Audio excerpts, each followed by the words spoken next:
कि इस लड़के ने दवा खा के मेरे साथ संबंध बनाए, जिस कारण है कि जैसे कि इसके साथ गैंगरेप हुआ हो। शादी की पहली रात थी, दुल्हन कमरे में बैठी हुई अपने दूल्हा का इंतजार कर रही थी, लेकिन दूल्हा अपने दोस्तों के पास था, उन दोस्तों की एडवाइस ले रहा था। दोस्त दूल्हे से बोल रहे थे कि आज की रात वो रात है, आज रात तुम्हारा इम्तिहान है और ये कुछ दवाएं हैं, इन दवाओं को ले जाकर दूध से खा लेना और फिर उसके बाद तुम्हें अपनी पत्नी को, नई नवेली दुल्हन को उसके सामने अपनी ताकत को पेश करना है, उसको दिखाना है कि तुम कितनी ज़्यादा ताकत वाले हो।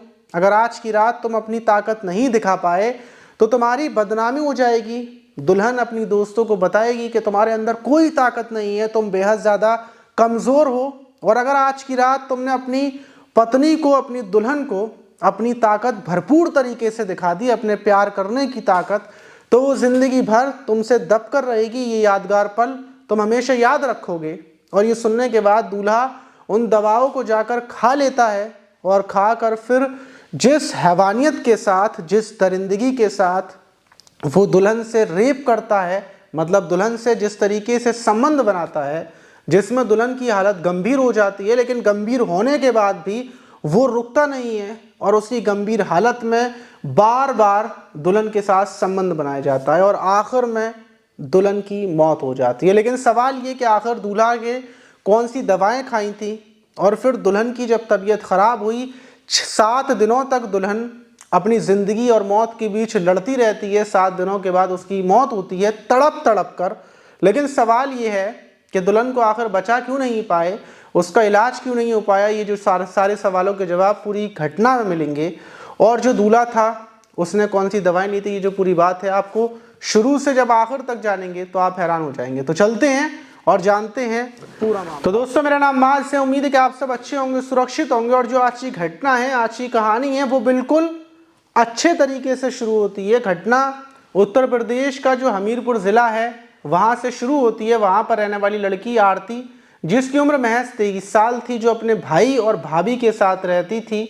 उसके माता पिता का बहुत पहले ही उसके माता पिता ख़त्म हो चुके थे। वो सिर्फ अपने भाई भाभी के साथ थी। भाई भाभी ने उसको पाल पोस कर बड़ा किया था। उसका भाई काम करता था, मजदूरी करता था और उन्हीं पैसों से उसने अपनी बहन को इतना बड़ा किया था। और अब आकर बहन की शादी की उम्र हो चुकी थी। और वहीं जब भाई रिश्ता देखता है तो उरई का रहने वाला संजू नाम का लड़का उसके साथ अपनी बहन का रिश्ता कर देता है। रिश्ता महीनों तक चलता है और शादी की डेट फिक्स होती है 3 फरवरी।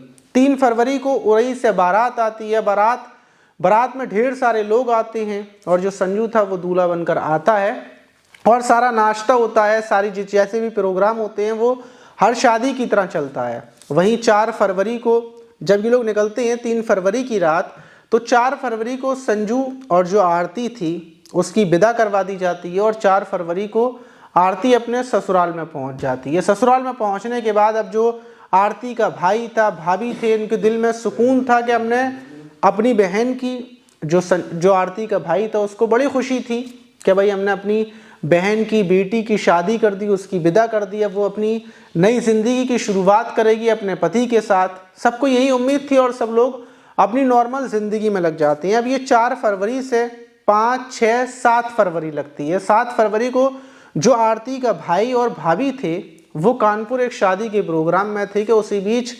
आरती के जो ससुराल वाले थे, जो संजू था उसका पति था, उसका फ़ोन पहुंचता है आरती की भाभी के पास, भैया के पास। और वो लोग बोलते हैं कि आपकी बहन को कौन सी बीमारी है, आपने अपनी बहन के अंदर जो बीमारी थी वो हमें क्यों नहीं बताई। आपकी बहन जब से शादी होकर आई है 4 फरवरी से बराबर ये उल्टियाँ कर रही है और उल्टियों के साथ साथ इसकी बहुत ज़्यादा तबीयत ख़राब हो चुकी है। अब ये बिस्तर पर है, हमने तमाम डॉक्टरों को दिखा दिया, तमाम दवाएं इसकी करा दी हैं, लेकिन इसकी उल्टियाँ बंद नहीं है, इसकी हालत बहुत ज़्यादा ख़राब होती जा रही है। अब जब भैया और भाभी ये बात सुनते हैं तो उनके पैरों तले ज़मीन खिसक जाती है। उनको लगता है कि भला उनकी बहन बिल्कुल ठीक ठाक थी, विदा बिल्कुल अच्छे से हुई और उससे पहले वो ब्यूटी पार्लर पे थी, तमाम रस्में घर पर हुई, लेकिन अचानक से इतनी ज़्यादा तबीयत ख़राब। फ़ौरन वो लोग शादी का प्रोग्राम छोड़कर वहीं से कार से उरई पहुंच जाते हैं। और जब भाई और भाभी उरई में पहुंचते हैं तो जो भाभी थी वो देखती है कि उसकी ननद, जिसकी अभी शादी हुई थी, उसकी हालत बहुत ज़्यादा ख़राब है। वो घर में ही बिस्तर पर पड़ी हुई है और उसकी उल्टियाँ बंद नहीं हो रही हैं। भाई पूछता है कि आखिर ये सब क्या हुआ, कैसे हुआ? तो जो दूल्हा था संजू, वो ये बताता है कि शादी जब 4 फरवरी को ये यहाँ पर आई थी, मेरी दुल्हन जब यहाँ पर आई थी तो सुबह के टाइम पर ही इसको उल्टी होने लगी और उल्टी बंद नहीं हो रही थी। इस वजह से हमें लगा कि हो सकता है डिहाइड्रेशन हुआ हो, इसलिए हमने जो दवाएं होती हैं उल्टी वाली वो खिला दी और शाम का इंतज़ार किया, लेकिन शाम के टाइम भी उल्टियाँ बंद नहीं थी। फिर अपने पास के डॉक्टर के पास लेकर पहुँचे, लेकिन वहाँ पर भी उल्टियाँ बंद नहीं हुई। फिर हम यहाँ का जो प्राइवेट अस्पताल है वहाँ पर लेकर पहुँचे, डॉक्टरों को दिखाया, डॉक्टरों ने फिर वही दवा दी और बोला कि कुछ आराम मिल जाएगा,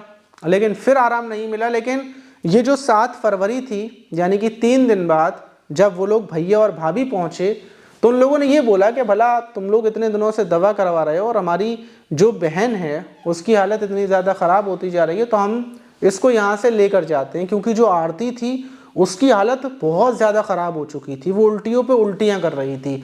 अब भाभी भी परेशान थी कि आखिर मामला क्या है। और उसी बीच भाभी अपनी ननद से पूछती हैं कि बेटा सच सच बता कि आखिर क्या हुआ, तुझे रास्ते में कोई दिक्कत हुई, तूने कार का इतना लंबा सफ़र किया इस वजह से कोई दिक्कत हुई या फिर कोई और बात है?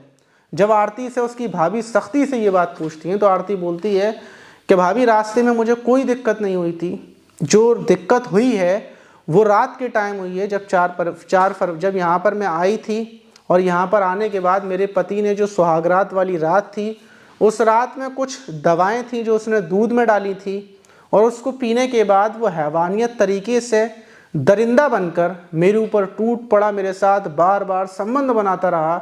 मैं उससे मना करती रही, लेकिन मना करने के बाद उसने मेरे हाथों को पूरे तरीके से पकड़ लिया और ज़बरदस्ती संबंध बनाता रहा। मुझे लगा कि शायद ये थोड़ी बहुत तकलीफ़ है, ये मैं बर्दाश्त कर लूँगी, लेकिन उसकी जो हैवानियत थी वो कम नहीं हुई। उसने मुझे पूरी रात सोने नहीं दी, इसी तरीके से हैवानियत करता रहा और सुबह होने के बाद मुझे उल्टियाँ होने लगी।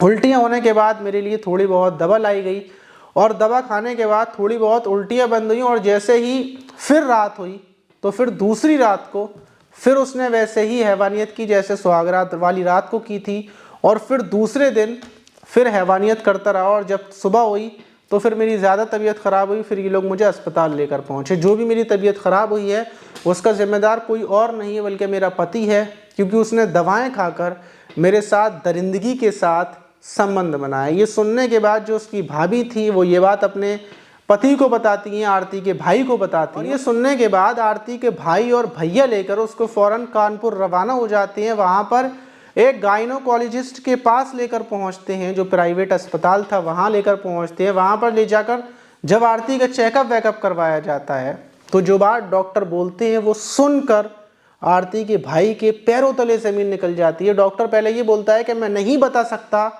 क्या आरती को क्या दिक्कत है, क्योंकि अगर मैं बता दूंगा तो मेरे ऊपर दिक्कत आ जाएगी, लेकिन वो लोग यकीन दिलाते हैं कि हम ये बात किसी को नहीं बताएंगे, तुम सिर्फ हमें बताओ पर्सनली।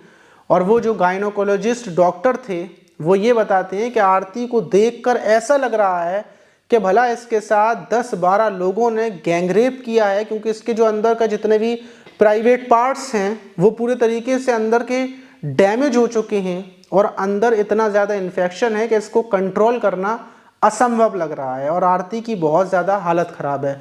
ये सुनते ही भाई और भैया के पैरों तले ज़मीन निकल जाती है। फ़ौरन वहाँ से आरती को दूसरे अस्पताल में लेकर पहुँचते हैं, वहाँ पर उसका इलाज चलता है।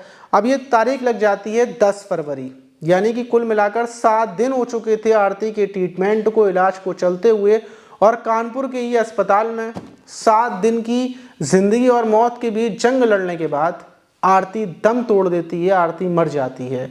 आरती की मौत की खबर सुनते ही वो लोग सदमे में आ जाते हैं जो आरती की 7 दिन पहले शादी में शामिल हुए थे, डांस कर रहे थे, रस्में हुई थी, हल्दी की सारी रस्में जो भी हुई थी। उन लोगों को यकीन नहीं हो रहा था कि 7 दिन पहले जिस लड़की की विदा की थी, जिस शादी में उन लोगों ने दावत खाई थी, उस लड़की की, उस नई नवेली दुल्हन की मौत हो चुकी है और मौत की वजह कोई और नहीं, सिर्फ और सिर्फ उसका पति है। फ़ौरन जो आरती की जो भाभी थी जिनका नाम सरिता है, वो फ़ौरन जालौन थाने में पहुंचती हैं और वहां पर जाकर इंस्पेक्टर अनूप सिंह को एक FIR, एक एप्लीकेशन देती हैं जिसमें वो जो आरती थी उसके पूरे ससुराल वालों के नाम लिखवाती हैं, संजू का नाम लिखवाती हैं उसके पति का, और पुलिस जाकर संजू को गिरफ्तार कर लेती है। गिरफ्तार करने के बाद जब पूछताछ पूरी तरीके से की जाती है, जहाँ तक सूत्रों ने और जो जानकारों ने बताया है वो यही बताया है कि जो संजू था, संजू के ये जो दोस्त थे, उन लोगों ने संजू को ये समझाया था कि अगर शादी की पहली रात में तुमने अच्छे तरीके से अपनी ताकत को दिखा दिया अपनी पत्नी को, तो जिंदगी भर वो तुमसे दब कर रहेगी, तुम्हारी शक्ति को, तुम्हारी ताकत को वो मानेगी। और यही बात संजू के दिमाग में घुस चुकी थी और संजू ने जो दवाएं थी वो दवाएं भी ले रखी थी। लेकिन बड़ा सवाल ये है कि ये नॉर्मल बात है, हर लड़का ऐसा ही सोचता है। ज़्यादातर जो लड़के हैं उनको मैंने देखा है कि वो यही सोचते हैं कि शादी की जो पहली रात है उस पर उनको ज़्यादा से ज़्यादा ताकत दिखानी है। कोई दूध, कोई अलग अलग तरीके की डॉक्टरों से चीज़ें लेकर आते हैं। लेकिन उन लोगों से सिर्फ सवाल ये है, उन सारे लड़कों से और जितने भी लोगों के दिमागों में ये बात है जो खुद को, अपने आप को शादी की पहली रात में ताकतवर दिखाना चाहते हैं, उनसे सवाल ये है कि तुम जिंदगी में जिस लड़की से शादी कर लाए हो, कि सिर्फ एक रात के लिए लाए हो, हर रात तुम्हें उसी के साथ सोना है, हर रात जब जब तुम्हारा मन होगा या फिर उसका मन होगा तुम्हें वही प्यार करना है, वही ताकत दिखानी है, हर रात दिखानी है। लेकिन फिर सिर्फ एक रात में ताकत दिखाने के बाद क्या आप छोड़कर भाग जाओगे, फिर ज़िंदगी में दोबारा वो काम नहीं करोगे जिसमें तुम्हारी ताकत का पता चले? तो ये सवाल है, क्योंकि हर लड़का यही सोचता है, ज़्यादातर लड़के यही सोचते हैं, लगभग 100 में से 90% लड़के यही सोचते हैं कि शादी की पहली रात ताकत दिखानी है। तो ताकत दिखाने के लिए पहली रात की ज़रूरत नहीं है, आप ज़िंदगी भर उस लड़की के साथ रहेंगे और ज़िंदगी भर वो लड़की देखेगी आप पहली रात में ढेर सारी ताकत दिखा दें और फिर ज़िंदगी भर मामला आपका ख़राब रहे। तो इसलिए ये कोई ताकत दिखाना, इसमें कोई बड़ी बात नहीं है। तो लेकिन अब सवाल ये है कि जो आरती का पति है उसको क्या सज़ा मिलेगी, आरती के ससुराल वालों को क्या सज़ा मिलेगी, ये भी बड़ा सवाल है। देखते हैं क्या सज़ा मिलती है और कमेंट बॉक्स में मैं ज़रूर बताऊंगा, अगली वीडियो में बताऊंगा कि आखिर क्या सज़ा मिलेगी, कानून उसको क्या सज़ा देता है। और इससे पहले वाली वीडियोस में जिन लोगों ने कमेंट किए थे उन लोगों के कमेंट पढ़ते हैं, उनका जवाब देते हैं। और ये कमेंट किया है जुल्फ़िकार भाई ने कमेंट किया था, क्या मैं बिजनौर से हूँ, अस्सलाम वालेकुम माज भाई। वालेकुम अस्सलाम जुल्फ़िकार भाई। और ये कमेंट किया है महेंद्र वर्मा ने, माज भाई नमस्कार, मैं बाराबंकी से हूँ, प्रेजेंट टाइम सऊदी अरब में हूँ, मेरा भी नाम लिया करो, सऊदी में सारे दोस्त मेरे आपकी वीडियोस देखते हैं। मुझे तो पता ही नहीं था कि मेरी वीडियोस सऊदी में भी देखी जाती हैं। और ये कमेंट किया है श्याम ने, इन्होंने कहा है I like it so much, amazing, sweet. ओफो। डायनामो ने कमेंट किया है माज ब्रो, प्राउड ऑफ यू। वाह यार, लोग अच्छे अच्छे कमेंट करते हैं। अब ये दो इधर की तरफ बैठे हुए, इधर आओ, दोनों इधर आके बैठ जाओ आराम से। देखिए हमारे स्टूडियो में कमेंट पढ़ते पढ़ते हम बता रहे हैं, यहाँ पर आए हुए हैं फैज़ान और यहाँ पर आए हुए हैं अयान भाई। फैज़ान का एक क्राइम का चैनल है, चैनल का नाम क्या था? Crime cop. इन्होंने वीडियो बनाना बंद कर दी तो इसीलिए हमें याद भी नहीं है। और ये कमेंट किया है अरवाज़ ने, हेलो माज भाई कैसे हो? वाह बिल्कुल ठीक हूँ, आप बताइए। और क्या हुआ यान भाई, आप नहीं आ रहे? अच्छा, इनको बुलाया जाएगा अलग से। और ये कमेंट किया है यूज़र ने, नमस्कार माज भाई, मैं आपकी वीडियोस को ढूंढ कर सुनता हूँ और मैं अहमदाबाद से हूँ। अच्छा। और ये कमेंट किया है विपिन सागर ने, लव यू भाई, लव यू आपको भी। और ये विपिन सागर ने एक और बात बोली है, संघर्ष भरी ज़िंदगी में ख्वाहिशें हज़ार रखो, पूरी हो या ना हो कोशिश बरकरार रखो। मैं कोशिश कर रहा हूँ कि भैया की 1 मिलियन सब्सक्राइबर जल्दी पूरे हो जाएं, मैं ईश्वर से प्रार्थना करता हूँ। वाह, जल्दी से हो जाए, 1 मिलियन नहीं, थोड़े बहुत हो जाए। ये नया वाला चैनल है, हमारे पुराने वाले चैनल पर सब्सक्राइबर थे, उस पर भी वीडियो आना जल्दी शुरू हो जाएंगी। और ये कमेंट किया है सुंदर ने, इन्होंने कहा है मेरा नाम सुंदर है, मैं छतरपुर से हूँ। और ये कमेंट किया है साबिर खान ने, अस्सलाम वालेकुम भैया, क्या हाल है भाई? मेरे बिल्कुल हाल ठीक ठाक है, आप बताइए आपके क्या हाल हैं? और भैया आप लोग क्या बोलेंगे, कुछ बोलना चाहोगे एन भाई? अरे इतने मायूस क्यों हो, इतने उदास क्यों हो हैं? ये सुहाग रात वगैरह जो होती हैं इसके बारे में कुछ बोलना चाहेंगे आप? ये हंसते बहुत हैं, मतलब इनको हंसी आती है, हंसते रहेंगे, हंसते रहते हैं। हाँ भाई फैज़ान भाई, अगर आपकी शादी होगी तो मतलब क्या बोलना चाहोगे? मैं तो बस यही कहना चाहूँगा, मेरी आवाज़ आ रही है। हाँ उन लड़कों से जो ये इस तरह की सोच रखते हैं, ऐसी छोटी और घटिया सोच रखते हैं कि उनको ज़िंदगी भर अपने पार्टनर के साथ रहना है, उसको खुश रखना है। इसमें मेन चीज़ ताकत दिखाना नहीं, उसकी खुशी और उसकी संतुष्टि होती है। सही बात है। हमें वाह। सिर्फ वहीं तक ताकत दिखानी है जहाँ तक वो खुश और संतुष्ट हो, जिससे कि वो अपने पुराने पलों को, अपने जो ज़िंदगी उसने बिताई है उसमें खुशी या गम मिले हैं उनको भूल सके। सही बात है। फैज़ान भैया कहने का मतलब ये है कि ज़िंदगी में लड़की को सिर्फ वही चीज़ नहीं चाहिए होती है, और भी बहुत सारी चीज़ें होती हैं, बहुत सारे सपने होते हैं किसी लड़की के, कहीं पर घूमने का, उसको खुश रखने का, उसका पति उसकी केयर करे, तो वो ज़्यादा ज़रूरी होता है। ये सारी चीज़ें ज़रूरी नहीं होती हैं। आप लोग इन दोनों को, इन फैज़ान की, और ये तो हंसते हैं, इनकी तो कोई बात ही नहीं है। फैज़ान की बात पर क्या बोलेंगे, काफ़ी अच्छी बात कही फैज़ान भाई ने। आप लोग जल्दी से जाकर नीचे कमेंट कर दीजिए, अगली वीडियो में आपका नाम ज़रूर लिया जाएगा। मिलते हैं किसी और वीडियो में, जब तक के लिए अपना ख्याल रखें, सुरक्षित रहें।